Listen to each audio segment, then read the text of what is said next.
மேற்கு தொடர்ச்சி மலையோட அடிவாரத்தில் இருந்த ஒரு காட்டுல சோனா குருவி தன்னுடைய குழந்தை பியூட்டி கூட வாழ்ந்து வந்தது. சோனா குருவி ரொம்பவும் நேர்மையான குருவி. அது தன்னோட பொண்ணு பியூட்டியையும் தன்ன மாதிரியே நேர்மையான முறையில வளர்த்து வந்துச்சு. சோனா குருவி தன்னுடைய வீட்டு வாசல்ல ஒரு மாதுளை செடியை வளர்த்து வந்துச்சு. அந்த மாதுளை செடியை சோனா குருவியும் பியூட்டியும் சேர்ந்து ரொம்பவும் கவனமா பாத்துக்கிட்டாங்க. பியூட்டி, நான் உணவு தேட கிளம்புறேன், நீ இந்த மாதுளை செடிக்கு தண்ணீர் கொண்டு வந்து ஊத்து. அம்மா, இந்த செடிக்கு நேத்து தாமா தண்ணி எடுத்துட்டு வந்து ஊத்தணும், இன்னைக்குமா ஊத்தணும்? பியூட்டி, நாம கூட தான் நேத்து தண்ணீர் குடிச்சோம். ஆனா நமக்கு இன்னைக்கும் தாகம் எடுக்குது. தாகம் எடுத்த உடனே தண்ணீர் குடிக்கிறோம். நம்மள மாதிரி தான் இந்த மரமும். அதுக்கும் தினமும் தாகம் எடுக்கும். அதுவும் தினமும் தண்ணீர் குடிக்கணும். தன்னோட அம்மா சொன்னதோட அர்த்தத்தை புரிஞ்சுக்கிட்ட பியூட்டியும் பிறகு ஒரு பானையை எடுத்துக்கிட்டு தண்ணீர் எடுக்கிறதுக்காக உணவு தேட போன தன்னோட அம்மா கூடவே பறந்து போச்சு. இப்படி நதிக்கு போன பியூட்டி பானையில தண்ணீர் எடுத்துக்கிட்டு தன்னோட வீட்டுக்கு திரும்ப போற சமயத்துல ஜக்கு அங்க வந்தா. பியூட்டி, நீங்க வச்சிருக்க மாதுளை மரத்துல எப்ப பழங்கள் பழுக்க ஆரம்பிக்கும்? அந்த மரத்துல சீக்கிரமாவே பழங்கள் பழுக்க ஆரம்பிக்கும்னு எங்க அம்மா சொன்னாங்க. அதுக்கப்புறம் நான் தினமும் இனிப்பான மாதுளை பழங்களை சாப்பிடுவேன். பியூட்டி பியூட்டி, அந்த மாதுளை மரத்தை நீ எனக்கு கொடுத்துடு. நீ வேற ஒரு செடியை கொண்டு வந்து வளர்த்துக்க.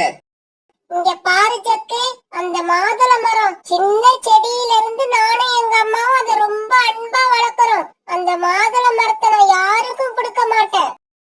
இப்படி சொன்ன பியூட்டி பிறகு தண்ணி பானையை எடுத்துக்கிட்டு தன்னோட வீட்டுக்கு திரும்பி போயிடுச்சு.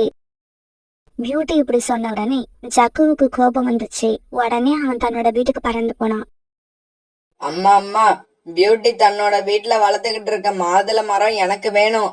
அதுல இருந்து வர பழங்களை நான் தான் சாப்பிடணும். காலுஜி, நம்ம புள்ள சொல்றது உங்க காதுல கேக்குதா இல்லையா? அவனோட இந்த சின்ன ஆசைய கூட உங்களால நிறைவேற்ற முடியாதா?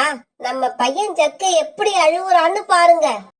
கோரி, சோனா குருவி அந்த மாதுளை மரத்தை சின்ன செடியிலேருந்து தன்னோட வீட்டுல வளர்த்து வருது. நாம இப்ப அதை எடுத்துக்கிட்டு வந்து நம்ம வீட்டுல வச்சா அது பெரிய பிரச்சனையாகும்.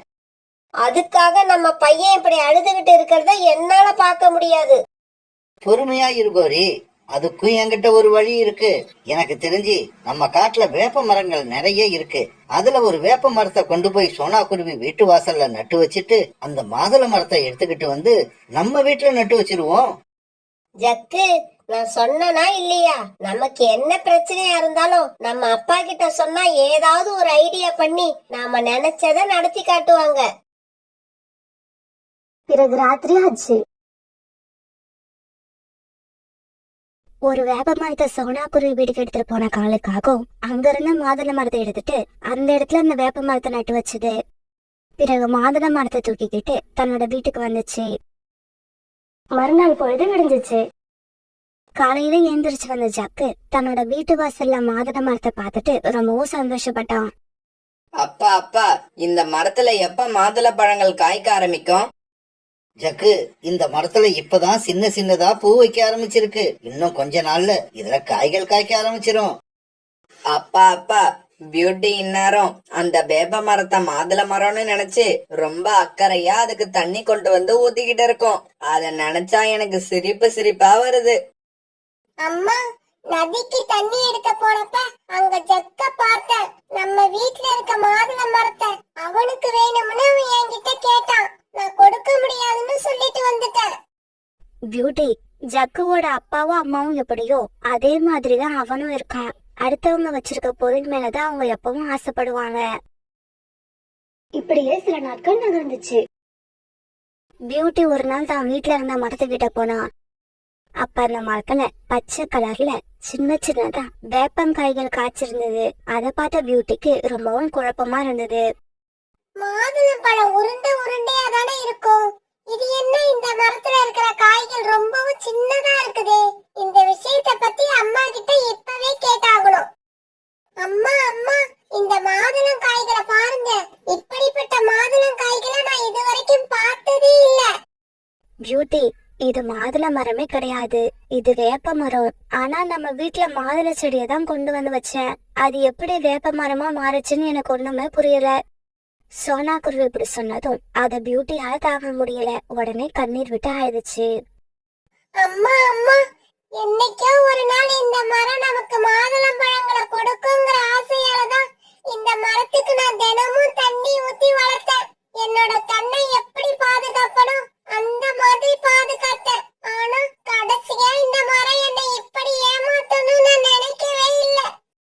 இப்படி அழுதுகிட்டு இருந்த பியூட்டிக்கு கொஞ்ச நேரம் ஆறுதல் சொன்ன சோனா குருவி பிறகு உணவு தேட பறந்து போச்சு. இருந்தாலும் அம்மா உணவு தேட போனதுக்கு அப்புறம் பியூட்டி அழுதுகிட்டே அங்க உட்கார்ந்து இருந்தது. பியூட்டி இப்படி அழுதுகிட்டே இருக்கத பார்த்த அந்த காட்டோட வனதேவதை பியூட்டி மேல இறக்கப்பட்டு அதுகிட்ட போச்சு. பியூட்டி, கொஞ்ச நேரம் அழாம இரு. நடந்தது எல்லாத்தையுமே நான் பார்த்துக்கிட்டு தான் இருக்கேன். உன்னோட மாதுள மரம் எப்படி வேப்ப மரமா மாறுச்சுன்னு எனக்கு தெரியும்.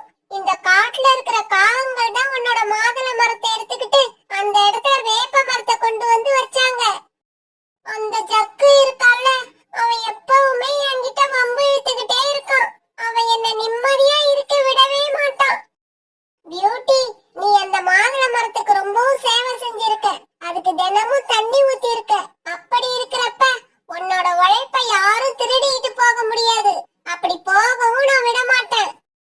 என்னோட மாதுளை மரத்தை காகங்கள் திருடிக்கிட்டு போயிட்டாங்கன்னு நீங்க தான் சொல்றீங்க. அப்புறம் திருடிட்டு போக விட மாட்டேன்னு சொல்றீங்க. நீங்க என்ன சொல்ல வரீங்கன்னு எனக்கு சுத்தமா புரியல. இங்க பாரு பியூட்டி, நீ அழாத. மரம் எந்த மரமா இருந்தா உனக்கு என்ன? உனக்கு தேவை மாதுளம் பழங்கள் தானே. கவலையே படாத. இதுக்கப்புறம் இந்த வேப்ப மரத்துல மாதுளம் பழங்கள் தான் காய்க்க ஆரம்பிக்கும்.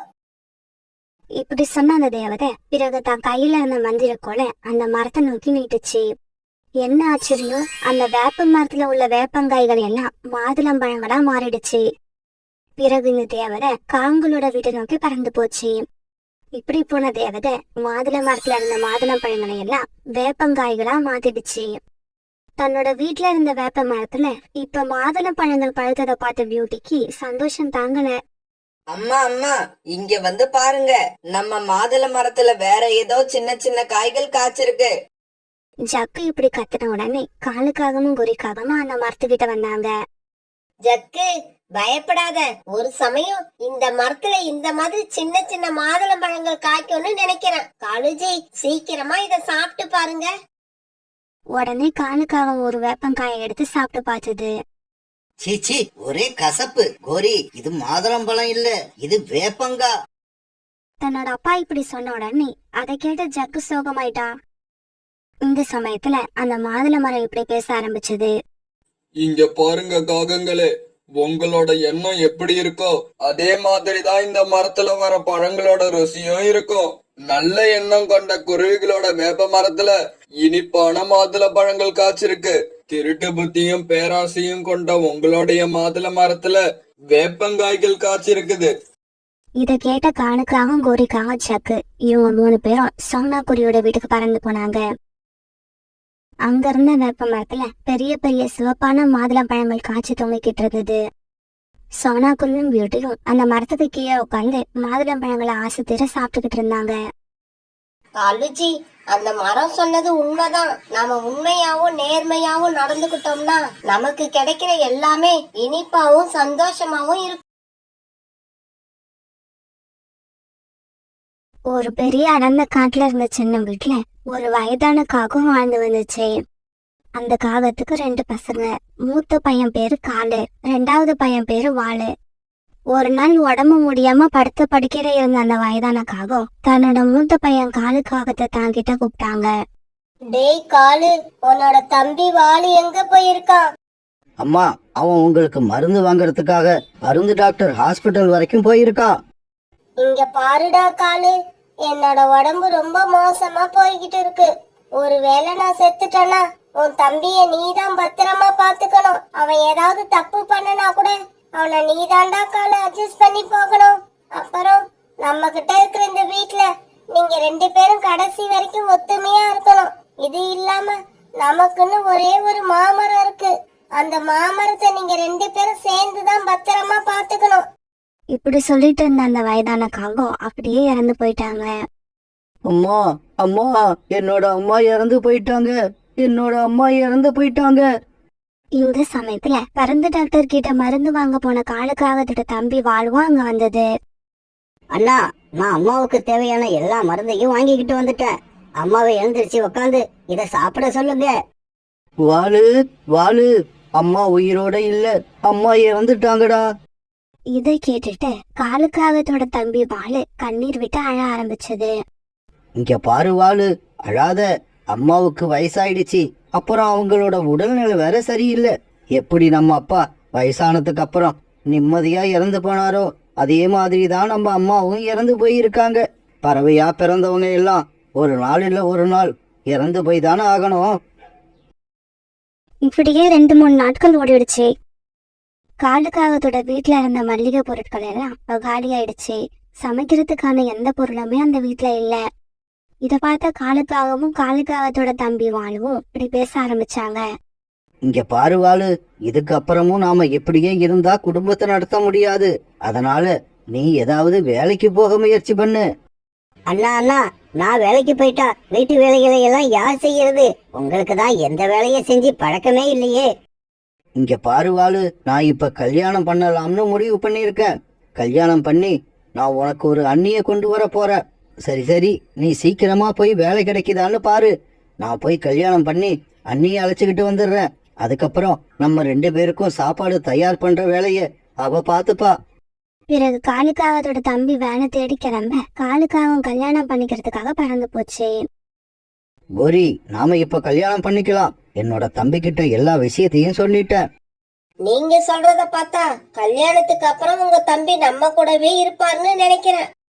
இங்க பாரு கோரி, என்னோட தம்பியை இப்பவே வெளியில அனுப்பணும்னு நினைக்காத. கொஞ்ச நாள் இப்படியே நம்ம கூட இருக்கட்டும். நேரம் பார்த்து ஏதாவது ஐடியா பண்ணி அவனை வீட்டை விட்டு வெளியே அனுப்புவோம். இங்க பாருங்க காலுஜி, நம்ம வீட்ல நம்ம 2 பேரும் தவிர வேற யாரு இருந்தாலும் எனக்கு பிடிக்காது. கோரி, சின்ன வயசுல இருந்து நானும் என் தம்பியும் ஒன்னா வளர்ந்துட்டோம். அதனால அவனை உடனே வெளியே அனுப்ப முடியாது. கொஞ்ச நாள் பொறுத்துக்க, நானே அவனை வீட்டை விட்டு வெளியே அனுப்புறேன். பிறகு ஒரு நாள் காலுக்காகத்துக்கும் கோரிக்காகத்துக்கும் நல்லபடியா கல்யாணம் நடந்து முடிஞ்சது. அன்னைக்கு சாயங்காலம் காலுக்காகவன் தன்னோட மனைவி கோரிக்காகத்தை கூப்பிட்டுக்கிட்டு தன்னோட வீட்டுக்கு பறந்து போச்சு. இதுதான் உங்க தம்பியா? ஆமா கோரி, இதுதான் என் தம்பி வாளு. காலு அண்ணா, இதுதான் என்னோட அண்ணியா?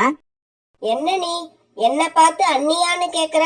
ஏன் என்ன பார்க்க உனக்கு எப்படி இருக்கு? வீட்டுக்கு வேலை செய்ய வந்த வேலைக்காரி மாதிரி இருக்கா? ஐயோ அண்ணி, நான் அப்படி நினைக்கல. அப்பன்னா அதை விட கேவலமா நினைச்சியா? ஐயோ அண்ணா, நீங்க என்ன இப்படி பேசுறீங்க? எனக்கு அண்ணி நம்ம வீட்டுக்கு வந்தது எப்படி தெரியுமா இருக்கு? நம்ம அம்மா மறுபடியும் உயிரோட வந்த மாதிரி எனக்கு சந்தோஷமா இருக்கு. இவன் மனசுல எதை வச்சுக்கிட்டு இப்படி எல்லாம் பேசுறான்? நம்மள பார்க்க கிழவி மாதிரி இருக்குன்னு மறைமுகமா சொல்றான் போல இருக்கு. இங்க பாருவாளு, நீ வேலைக்கு போய் சம்பாதிக்கவும் செய்யணும், நான் சொல்ற வீட்டு வேலைகளையும் செய்யணும். கோரி, நீ இந்த வீட்டுல சமையல் மட்டும் பண்ணுனா போதும். மத்தபடி பாத்திரம் கழுவுறது, வீட்டை சுத்தம் பண்றது, படி எல்லா வேலையையும் இந்த வாளு பாத்துப்பான்.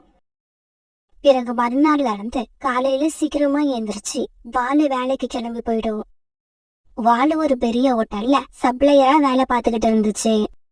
வாலு வேலைக்கு கிளம்பி போய் ரொம்ப நேரம் வரைக்கும் காலுக்காகவும் கோரிக்காகவும் தூங்கிட்டே இருப்பாங்க.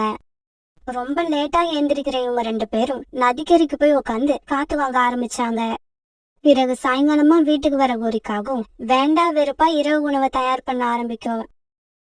வாளு, உன்னோட சம்பள பணத்தை இப்படி கொடு. இந்தாங்க அண்ணி, இன்னைக்கு என்னோட சம்பளம் 200 ரூபாய். அண்ணி, எனக்கு ரொம்ப பசிக்குது, இப்ப சாப்பிடலாமா? சாப்பாடு எல்லாம் ரெடியா தான் இருக்கு, ஆனா எனக்கு ஒரு டீ போட்டு கொடுத்துட்டு அதுக்கப்புறமா சாப்பிடு. உடனே வானு கிச்சனுக்கு போய் தன்னோட அண்ணிக்காக டீ தயார் பண்ண ஆரம்பிச்சது. காலுக்காகத்தோட வீட்டுல தினமும் இப்படிதான் நடந்துகிட்டு இருந்தது. காலுக்காகவும் கோரிக்காகவும் வாழை மேல கொஞ்சம் கூட பாசமே இல்லாம இருந்தாங்க. ஆனா வாழு தன்னோட அண்ணன் மேலையும் அண்ணி மேலையும் ரொம்பவும் மதிப்பும் மரியாதையும் வச்சிருந்தது. ஒரு நாள் கோரிக்காகத்தோட அம்மா கோரிக்காகம் வீட்டுக்கு வந்தாங்க. கோரி, இன்னும் எத்தனை நாள் தான் உன் கணவரோட தம்பிய இந்த வீட்லயே வச்சிருப்ப? இன்னும் கொஞ்ச நாள் இப்படியே இருந்தா அவனும் உன் கணவருக்குள்ள சொத்துல பங்கு கேட்பான். அதனால சீக்கிரமா அவனை வீட்டை விட்டு விரட்டுற வழிய பாரு. அம்மா, வாளுவ வீட்டை விட்டு வெளியே அனுப்பிட்டா எங்களுக்கு தினமும் கிடைக்கிற வருமானம் போயிடும். இங்க பாருடி கோரி, வருமானத்தை பார்த்தீங்கன்னா உங்ககிட்ட இப்ப உள்ள இந்த வீடு, அப்புறம் அந்த மாமரம், இதெல்லாம் உங்களுக்கு முழுசா வந்து சேராது. அப்புறம் வருமானம் என்னடி வருமானம்? உன்னோட கணவர் காலுவ சம்பாதிக்க சொல்லு. அப்பதான் நீ நான் நினைச்ச மாதிரி இந்த வீட்டுல சந்தோஷமா இருக்க முடியும். கோரிக்காக தன்னோட அம்மா சொன்னதையெல்லாம் மனசுல வாங்கிட்டு வாலுவ வீட்டு விட்டு வெளியே அனுப்ப தயாராயிடுச்சு. அன்னைக்கு சாயங்காலம் ஆச்சு. இங்க பாருங்க காலேஜி, கல்யாணம் ஆகி கொஞ்ச நாள் கழிச்சு வாளுவை வீட்டை விட்டு அனுப்புறேன்னு சொன்னீங்க. ஆனா இப்ப அந்த நினைப்பே உங்க மனசுல இல்ல. கோரி, வாளை வீட்டை விட்டு அனுப்பிட்டா பிறகு தினமும் நமக்கு சம்பாரிச்சு கொண்டு வந்து கொடுக்க போறது யாரு? அத மறந்துட்டியா? காலேஜி, நான் எதையும் மறைக்கல. வாளு எவ்வளவு சம்பாதிச்சுக்கிட்டு வந்து கொடுத்தாலும் அது நமக்கு தேவையில்லை. அப்புறம் எனக்கு சம்பாதிச்சு கொடுக்க நீங்க இருக்கிறப்ப நான் ஏன் வாளுவோட சம்பளத்தை எதிர்பார்க்கணும்? இப்ப வாளு வர நேரம்தான். வாளு வந்த உடனே வீட்டை விட்டு வெளியே போக சொல்லிடுங்க. அப்படி சொல்லல, நான் வீட்டை விட்டு வெளியே போற மாதிரி ஆயிடும். அன்னைக்கு வேலையில இருந்து வீட்டுக்கு திரும்ப வந்த வாளு கிட்ட காலுக்காக இப்படி பேச ஆரம்பிச்சது. இங்க பாரு வாளு, இதுக்கப்புறம் நீ இந்த வீட்டுல இருக்க முடியாதுன்னு நினைக்கிறேன். அதனால நீ உனக்காக தனியா ஒரு வீட்டை கட்டிக்க. அண்ணா, என்ன இப்படி சொல்லிட்டீங்க? நான் என்ன தப்பு பண்ணன? எதுக்காக இப்படி பேசுறீங்க? நான் ஏதாவது தப்பு பண்ணி இருந்தா என்ன மன்னிச்சிடுங்க. அதெல்லாம் ஒண்ணும் இல்ல. இந்த வீடு ரொம்பவும் சின்னதா இருக்கு. அதனாலதான் உன்னை வேற வீடு கட்டிக்க சொல்றேன். அண்ணா, கண்டிப்பா நீங்களா இப்படி பேச மாட்டீங்க. யாரோ சொல்லி கொடுத்துதான் இப்படி எல்லாம் பேசுறீங்க. வாளு இப்படி சொன்னதை கேட்டுட்டு கோரிக்காகவும் அங்க வந்துடுச்சு. எதுக்காக யாரோன்னு மறைமுகமா சொல்ற? தைரியமா அண்ணி தான் இப்படி பேச சொல்லிருக்காங்கன்னு நேருக்கு நேரா என்கிட்ட சொல்லு. அண்ணி, நீங்களும் இப்படி பேசுவீங்கன்னு நான் நினைக்கவே இல்லை. அப்படியா? உன்னோட அண்ணி தான் இப்ப வாயை திறந்து சொல்ற. நல்லா பாத்துக்க. இதுக்கப்புறம் நீ இந்த வீட்டுல இருக்க கூடாது. இப்பவே கிளம்பு. இந்த வீட்டை விட்டு நான் எப்படி போறது? இந்த வீட்டுல எனக்கும் பங்கு இருக்குன்னு எங்க அம்மா சொல்லியிருக்காங்க. அம்மாவே உயிரோட இல்லாதப்ப அவங்க சொன்னதை வச்சு என்ன பண்ண போற? இவ்வளவு திமிரா பேசுற நீ. இதுக்கப்புறம் இந்த வீட்டுல இருக்க கூடாது. இந்த வீட்டை விட்டு இப்பவே கிளம்பு.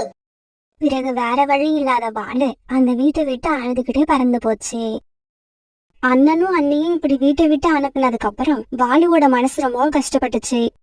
இருந்தாலும் எல்லாத்தையும் சகிச்சுக்கிட்ட வாளு சீக்கிரமாவே தனக்காக ஒரு அழகான சின்ன வீட்டை கட்டிக்கிச்சு. இப்படியே சில நாட்கள் நகர்ந்துச்சு. இந்த இடைப்பட்ட காலத்துல கோரிக்காக முட்டையிட்டு அதுல இருந்து குழந்தையும் வெளிவந்துடுச்சு. காலுக்காகவும் கோரிக்காகவும் அந்த குழந்தைக்கு ஜக்குன்னு பேர் வச்சு ரொம்பவும் பாசமா வளர்த்து வந்தாங்க.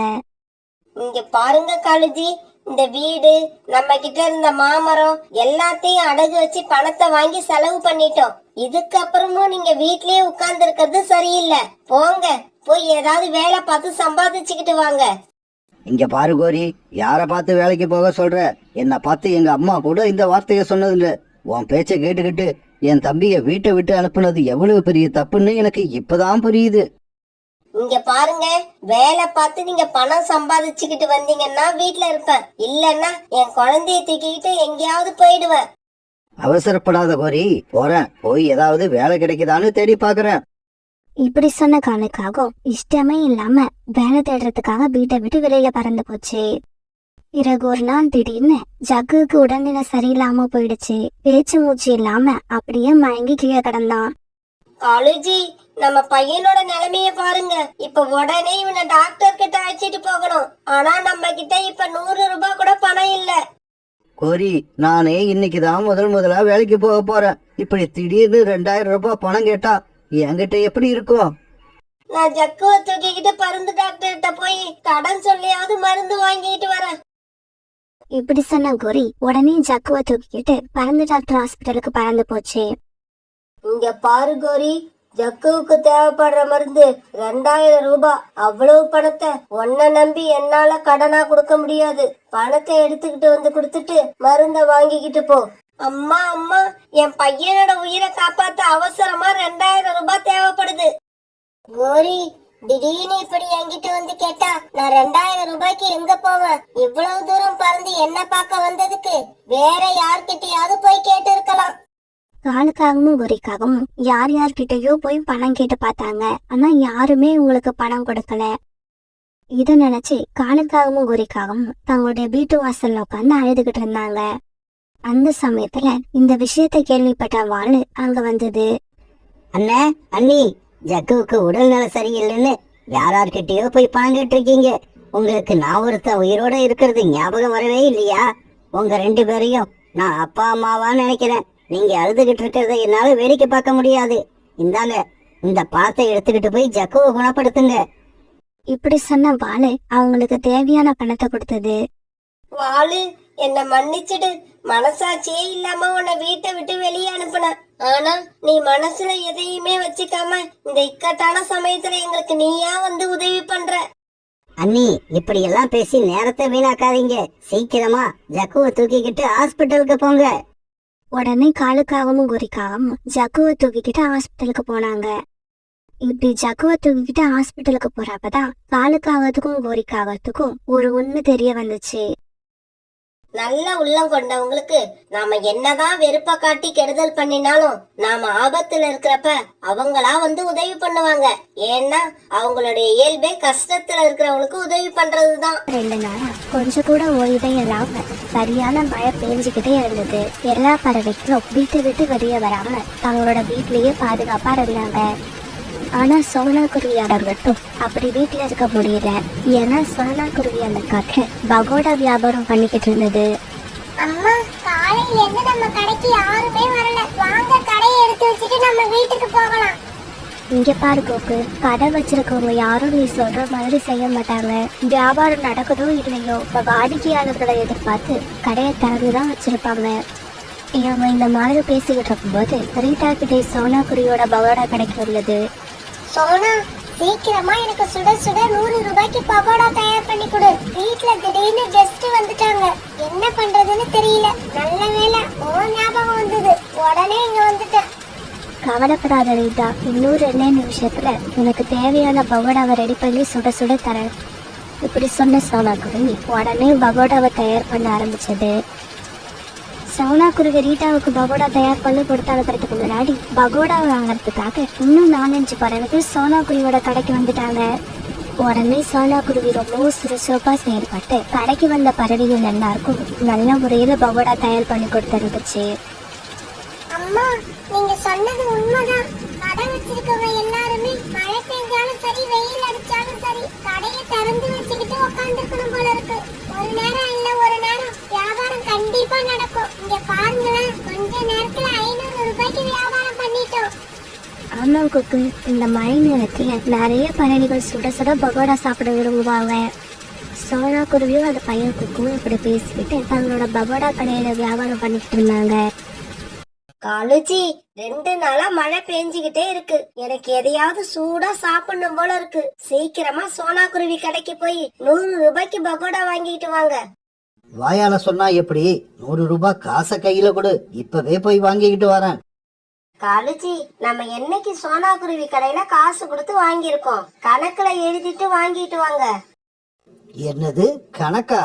நேத்து எனக்கு பக்கோடா சாப்பிடணும் போல ஆசையா இருந்துச்சு. அதனால சோனா குருவி கடைக்கு போய் 50 ரூபாய்க்கு பக்கோடா கேட்டேன். ஆனா சோனா குருவி காசு இல்லைன்னா இனிமே கடை பக்கமே வராதிங்கன்னு முகத்துல அடிச்ச மாதிரி சொல்லிடுச்சு. அது சொல்றதும் நியாயம்தான். இது வரைக்கும் நாம 3 மாசமா பணமே கொடுக்கல. காலுஜி, எந்த கடைக்காரரும் நீங்க பணமே கொடுக்க வேண்டாம், நாங்க உங்களுக்கு கடன்ல பொருட்களை கொடுத்துக்கிட்டே இருக்கோம்னு சொல்ல மாட்டாங்க. நாம தான் ஒரு தடவைக்கு 2 தடவை போய் கேட்டுக்கிட்டே இருக்கணும். கடைசியா போனா போகுதுன்னு அவங்களும் பொருளை கொடுத்துருவாங்க. அப்படியா? அப்படின்னா நேத்து நான் போய் கேட்டு பார்த்துட்டேன். இன்னைக்கு நீ போய் கேட்டு பாரு. என்னமோ சோனா குருவி கிட்ட போய் கடன் கேட்க இப்படி பயப்படுறீங்க? காலுஜி, சுட சுட டீயை போட்டு வைங்க, நான் பக்கோடாவோட வரேன். இப்படி சொன்ன ஒரு காகம் பிறகு ஒரு கொடையை எடுத்துக்கிட்டு சோனா குருவி கடையை நோக்கி பறந்து போச்சு. சோனா, மழை பெய்யுற வேகத்தை பார்த்தா 10 நாள் ஆனாலும் விடவே விடாதுன்னு நினைக்கிறேன். நீ என்ன நினைக்கிற? கோரிக்காவும் கடல்ல பகோடா வாங்க வந்திருக்குன்னு சோனா குருவிக்கு தெரிஞ்சு போயிடுச்சு. நான் அதை பத்தி எதுவும் நினைக்கல. சரி, அதை விடு. அது எப்ப வேணாலும் பெய்யட்டும், எப்ப வேணாலும் நிக்கட்டும். நீ 100 ரூபாய்க்கு சுட சுட பகோடா மடிச்சு கொடு.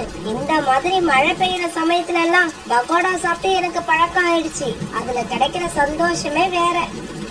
எனக்கு கூட வரவு எல்லாம் காசு கொடுத்து சாப்பிட்டா சந்தோஷமா தான் இருக்கணும். ஆனா என்ன பண்றது, கடைக்கு வர சில பேர் கடன் சொல்லியே வாங்கிட்டு இருக்காங்க. என்ன சோனா, உன் பேச்செல்லாம் ஒரு மாதிரியா இருக்கு. நான் கடன் வாங்க வந்திருக்கேன்னு என்ன குத்தி காட்டி பேசுறியா? இவங்க இப்படி பேசிக்கிட்டு இருக்கப்ப மழையும் விட்டுடுச்சு. இங்க பாருங்க கோரியாக்கா, நீங்க 3 மாசமா கடைக்கு கொடுக்க வேண்டிய பணத்தை கொடுக்கல. இந்த மாதிரி இருந்தா என்னால எப்படி கடையை நடத்த முடியும்? இருந்தாலும் நீங்க எவ்வளவு தூரம் வந்துட்டீங்க. அதுக்காக இப்ப நான் 50 ரூபாய்க்கு பகோடா தரேன். தயவு செய்து இதுக்கப்புறம் கடைக்கு வந்தீங்கன்னா கொடுக்க வேண்டிய பாக்கி பணத்தை எடுத்துட்டு வாங்க. இப்படி சொன்ன சோனா குருவி பிறகு கோரிக்காகத்துக்கு 50 ரூபாய்க்கு பகோடா கொடுத்தது. கோரிக்காக அதை எடுத்துக்கிட்டு கிளம்புற சமயத்துல கழுகக்கா சோனா குருவியோட கடைக்கு வந்தாங்க. சோனா, இன்னைக்கு என்னோட பையனுக்கு பர்த்டே, அதனால என்னோட சொந்தக்காரங்களுக்கு எல்லாம் இன்னைக்கு சாயங்காலம் பெரிய விருந்து கொடுக்கறேன். அதுக்காக எனக்கு 1000 ரூபாய்க்கு பக்கோடா தேவைப்படுது. உன்னால சப்ளை பண்ண முடியுமா? கழுகக்கா இப்படி சொன்ன உடனே சோனா குருவிக்கு ரொம்ப சந்தோஷமாயிடுச்சு. கழுகக்கா, என்ன இப்படி கேட்டுட்டீங்க? 1000 ரூபாய்க்குன்னு இல்ல, 2000 ரூபாய்க்கு கேட்டா கூட என்னால சப்ளை பண்ண முடியும். இதோ உங்களுக்கு தேவையான பகோடாவை இப்பவே தயார் பண்ண ஆரம்பிச்சிடுறேன். ரொம்ப நல்லது சோனா. சாயங்காலம் 6 மணிக்கெல்லாம் பக்கோடாவை கொண்டு வந்து வீட்டுல கொடுத்துடு. இப்படி சொல்லிட்டு கழுகக்கா அங்கிருந்து பறந்து போயிடுச்சு. உடனே சோனா குருவி தவங்கிட்ட இந்த பணத்தை எல்லாம் எடுத்து தன்னோட பையன் குக்கு கிட்ட கொடுத்து இப்படி சொல்லுச்சு. குக்கு, சீக்கிரமா போய் இந்த பணத்துக்கு என்ன வெங்காயம் வாங்கிட்டு வா. பணத்தை வாங்கின குக்கு உடனே வெங்காயம் வாங்கிட்டு வரதுக்காக மார்க்கெட்டை நோக்கி பறக்க ஆரம்பிச்சான். இதையெல்லாம் பார்த்துட்டு இருந்த குருக்காக உடனே தன்னோட வீட்டுக்கு பறந்து போச்சு. காலுஜி, அந்த சோனா குருவி ரொம்பவும் அவமானப்படுத்திருச்சு. அதுக்கு சரியான பாடம் கத்து கொடுக்கணும். கோரி, சோனா குருவி கிட்ட இருந்து பகோடா தான் வாங்கிக்கிட்டு வந்துட்டியே, அப்புறம் ஏன் இன்னும் அது மேல கோபமா இருக்க? 100 ரூபாய்க்கு பகோடா கேட்டா எனக்கு 50 ரூபாய்க்கு கொடுத்தா அது எனக்கு அவமானம் இல்லையா? ஆமா ஆமா, அவமானம் தான், இது பெரிய அவமானம். இங்க பாருங்க காலுஜி, இன்னைக்கு கழுகக்கா வீட்டுல பெரிய ஃபங்க்ஷன் நடக்க போகுது. அதுக்கு சோனா குருவி தான் பகோடா சப்ளை பண்ணுது. அந்த கழுகக்கா வீட்டுக்கு போற பகோடாவுல நாம எப்படியாவது தண்ணிய ஊத்திடணும். கழுகக்கா வீட்டுல விருந்து சாப்பிடுற பறவைகள் எல்லாம் பகோடா மொறுமொறுன்னு இல்லாட்டி கழுகக்கா கிட்ட கம்ப்ளைண்ட் பண்ணுவாங்க. உடனே கழுகக்கா தன்னோட கோபத்தை எல்லாம் சோனா குருவி மேல காட்டும். எப்படி என்னோட ஐடியா? இதே சமயம் சோனா குருவி கழுகக்கா வீட்டு விருந்துக்காக ரொம்பவும் மும்பரமா பகோடா தயார் பண்ணிக்கிட்டு இருந்தது. கொக்கு, நீ போய் வீட்டுல அம்மா சமைச்சு வச்சிருக்க சாப்பாடு எடுத்துட்டு வந்துரு, இன்னைக்கு நம்ம வீட்டுக்கு போக முடியாது. சோனா குருவி இப்படி சொன்ன உடனே குக்கு சாப்பாடு எடுக்கிறதுக்காக வீட்டுக்கு பறந்து போனான்.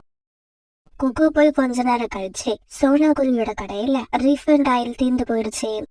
ஐயோ, என்ன தீர்ந்து போயிடுச்சு, இப்ப என்ன பண்றது? குக்கு வர்றதுக்கு எப்படி இருந்தாலும் நேரம் ஆகும், நாமளே கடைக்கு போய் வாங்கிட்டு வந்துருவோம். இப்படி நினைச்ச சோனா குருவி எண்ணெய் வாங்குறதுக்காக மல்லிகை கடையை நோக்கி பறந்து போச்சு. இந்த சமயத்துல சந்தர்ப்பத்தை எதிர்பார்த்து மரத்துக்கு பின்னால மறைஞ்சு நின்னுகிட்டு இருந்த காண்கள் 2 பேரும் சோனா குருவி தயார் பண்ணி வச்சிருந்த 2 கூட பகோடாவில தண்ணியை கொண்டு வந்து ஊத்திட்டாங்க.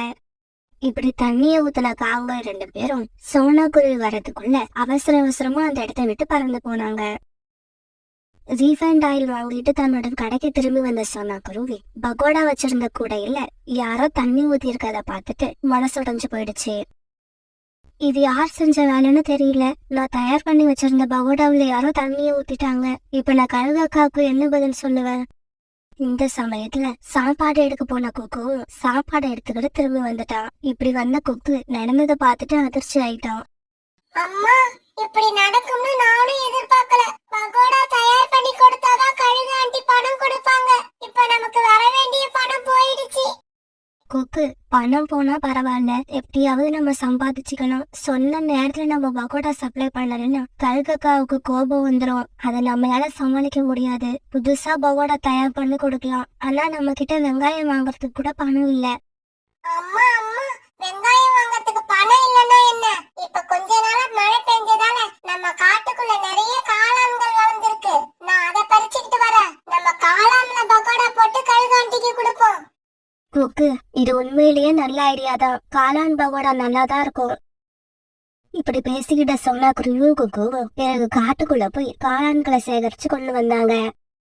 பிறகு அதுல பகோடா தயார் பண்ணி சாயங்காலம் 6 மணிக்கெல்லாம் கழுகக்கா வீட்டுக்கு சப்ளை பண்ணிட்டாங்க.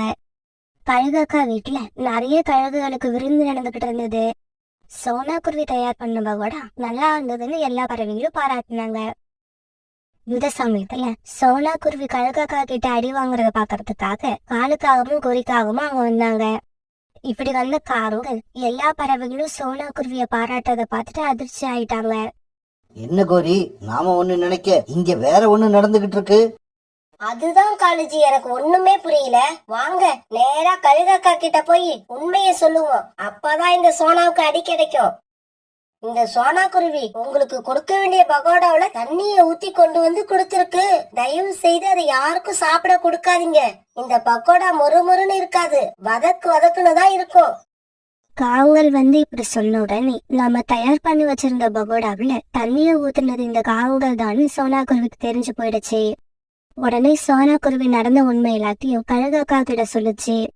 அதை கேட்ட கழுகக்கா எதுவுமே பேசாம மௌனமா இருந்தது.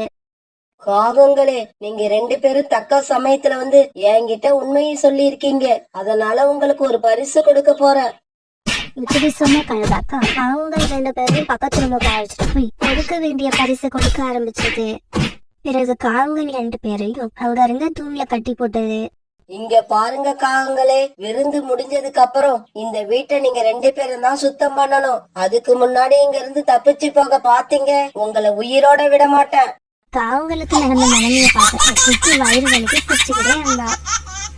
பிறகு சோனா குருவியும் கொக்கோவும் கழுகக்கா கிட்ட இருந்து தங்களுக்கான சேர வேண்டிய பணத்தை வாங்கிட்டு சந்தோஷமா பறந்து போனாங்க.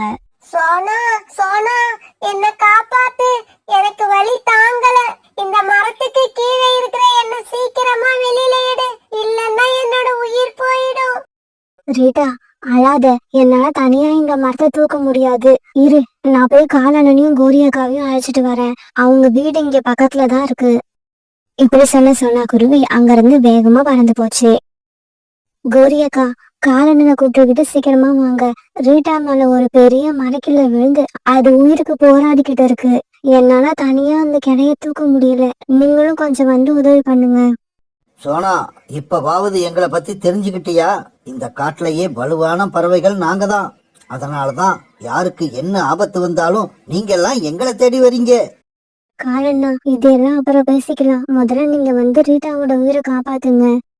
இங்க பாரு சோனா, உன்னோட அவசரத்துக்கெல்லாம் எங்களால ஆட முடியாது. காலேஜி சொன்ன மாதிரி எங்களோட திறமையையும் பெருமையையும் இப்பயாவது புரிஞ்சுக்கிட்டு எங்களுக்கு என்ன மரியாதை கொடுக்கணுமோ அதை கொடுங்க.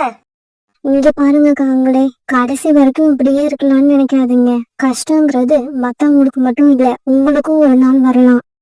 இங்க பாரு சோனா, வார்த்தையை அளந்து பேசு. உனக்கு தான் பேச தெரியும்னு பேசுறியா? காலேஜி, இங்க பாத்தீங்களா?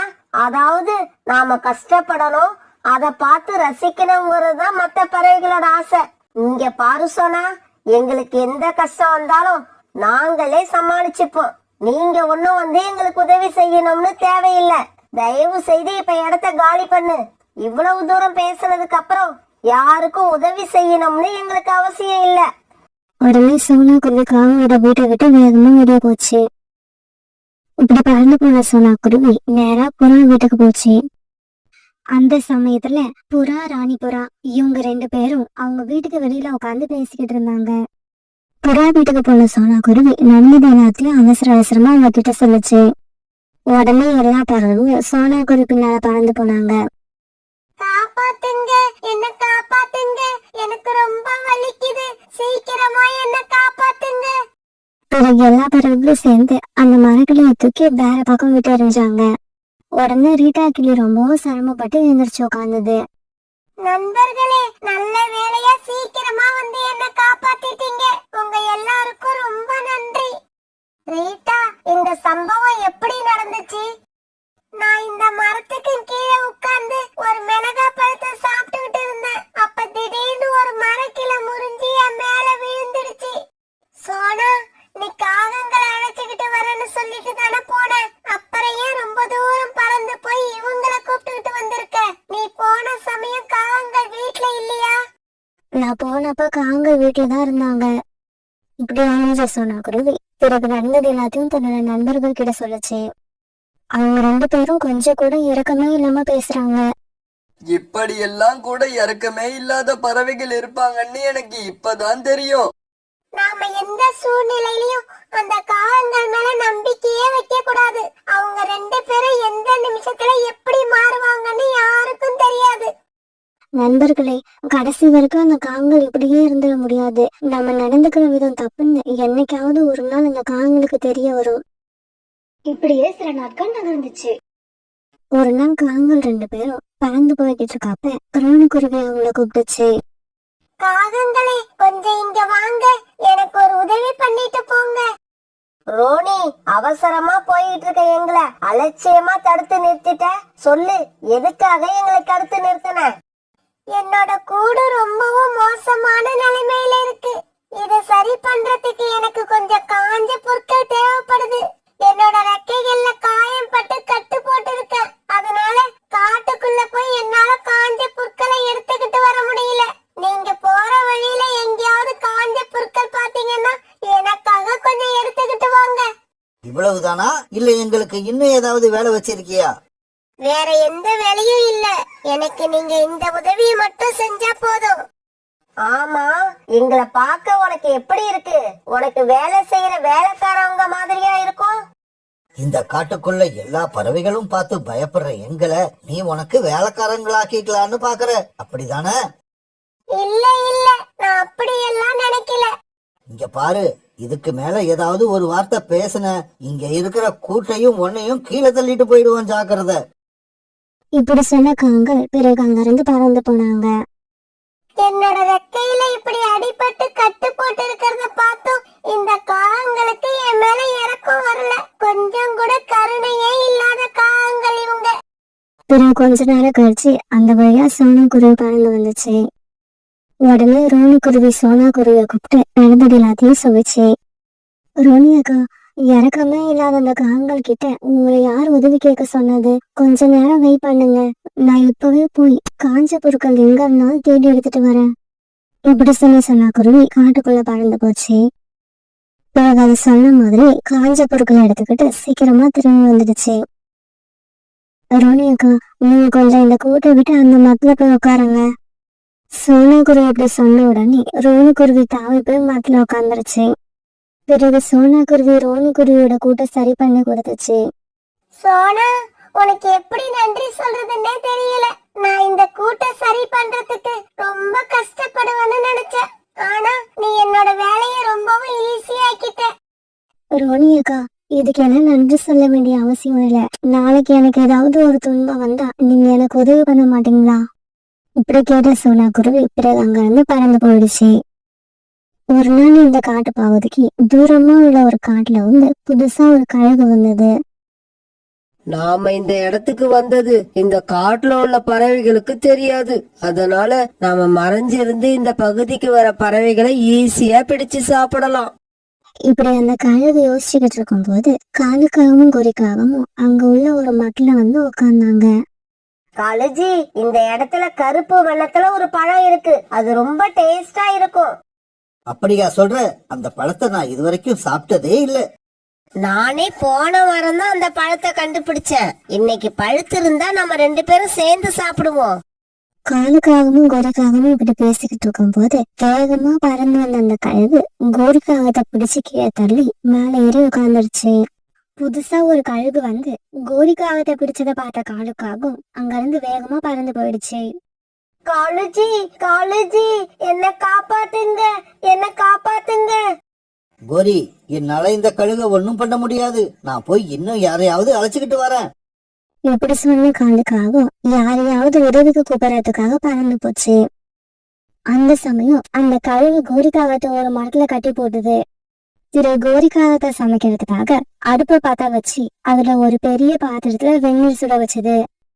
ஏய் காகமே, ஏன் அழுதுகிட்டு இருக்க? அழாத. என்னோட பசி இன்னைக்கு அடங்க போகுது. அத நினைச்சு சந்தோஷப்படு. ரீட்டா, ரீட்டா, என்னோட மனைவி உயிருக்கு ஆபத்து. கோரிய ஒரு கழுகு தூக்கிக்கிட்டு போயிடுச்சு. சீக்கிரமா வந்து கோரிய காப்பாத்து. காலு, தலைவலியும் காய்ச்சலும் தனக்கு வந்தாதான் தெரியும். நீயும் உன்னோட மனைவியும் தான் ரொம்ப வலிமையான பறவைகளாச்சே. அப்புறம் எதுக்காக அடுத்தவங்க உதவியை கேக்குறீங்க? ரீட்டா, பிளீஸ், இப்ப பேசுறதுக்கெல்லாம் நேரம் இல்ல. சீக்கிரம் என் கூட வா. அதையே தான் நானும் சொல்றேன். உங்க கூட பேசுறதுக்கு எனக்கு நேரம் இல்ல, நிறைய வேலை இருக்கு. இப்படி சொன்ன ரீட்டா கிளி அங்க இருந்து பறந்து போயிடுச்சு. பிறகு காலுக்காகவும் புறா, ரோனி குருவி இவங்க எல்லார்கிட்டயும் போய் உதவி கேட்டு பார்த்தது. ஆனா யாருமே காலுக்காகத்துக்கு உதவி செய்யல. உடனே காலுக்காக அழுதுகிட்டு சோனா குருவி வீட்டுக்கு போச்சு. சோனா, சோனா, என் கோரியோட உயிரை காப்பாத்து. கோரியோட உயிர் இப்ப ஆபத்துல இருக்கு. இப்படி சொன்ன காலுக்காகவும் பிறகு நடந்தது எல்லாத்தையும் சொல்லுச்சு. சோனா, உங்ககிட்ட எல்லாம் உதவி கேட்க எனக்கே வெக்கமா தான் இருக்கு. நானும் கோரியும் இதுவரைக்கும் உங்க யாருக்கும் எந்த உதவியும் செஞ்சதில்ல. அதனால என் மனைவியோட உயிரை காப்பாத்தாம விட்டுறாதீங்க. காலண்ணா, உங்களுக்கு இப்ப வந்த நிலைமை ரொம்பவும் மோசமான நிலைமை. இந்த மாதிரி நிலைமை வராம இருக்கணும்னா அக்கம் பக்கத்துல உள்ளவங்க கூட நல்ல விதத்துல பழகி அவங்க மனசுல இடம் பிடிச்சிருக்கணும். இருப்போம் சோனா, இருப்போம். இதுக்கப்புறம் நாங்க அப்படிதான் இருப்போம். நீ சொன்ன மாதிரி எல்லார்கிட்டையும் அன்பா பழகுவோம். பிறகு சோனா குருவி, புறா, ரீட்டாக்கிடி, ரோன் குருவி இவங்க எல்லாரையும் சமாதானப்படுத்தி கோரிய காப்பாத்துறதுக்காக காலுக்காக கூட பறந்து போச்சு. இப்படி போன எல்லாரும் ஒரு மரத்து மேல உட்கார்ந்து அங்கிருந்த நிலைமைய பார்த்தாங்க. இங்க பாருங்க, ஒரு பெரிய கல்லை எடுத்துக்கிட்டு வந்து அந்த பாத்திரத்துல போட்டா அந்த பாத்திரத்துல உள்ள வெந்நீர் கொட்டி அந்த கழுகு கண்டிப்பா இறந்துரும். உடனே எல்லாரும் புறாவோட யோசனைப்படி ஒரு பெரிய கல்லை தூக்கி கொண்டு வந்தாங்க. பிறகு அந்த கல்லை மேல இருந்து அந்த பாத்திரத்துல போட்டாங்க. அந்த பாத்திரத்துல இருந்த வெந்நீர் மேல கொட்டினதால அந்த கழுகு அந்த இடத்துலயே துடிச்சு இறந்து போச்சு. நண்பர்களே, எனக்காக எல்லாரும் ஒண்ணு சேர்ந்து வந்ததுக்கு ரொம்பவும் நன்றி. எல்லாரும் ஒத்துமையா இருந்தா எதையும் சாதிக்கலாம்னு என்னோட புத்திக்கு புரிய வச்சுட்டீங்க. பிறகு கோரிக்காலத்தை கட்டியிருந்த கயித்தை அவுத்து விட்டு அதை விடுதலை பண்ணினாங்க. பிறகு எல்லாரும் சந்தோஷமா அந்த இடத்த விட்டு கிளம்பி அவங்களோட வீடுகளை நோக்கி பறக்க ஆரம்பிச்சாங்க.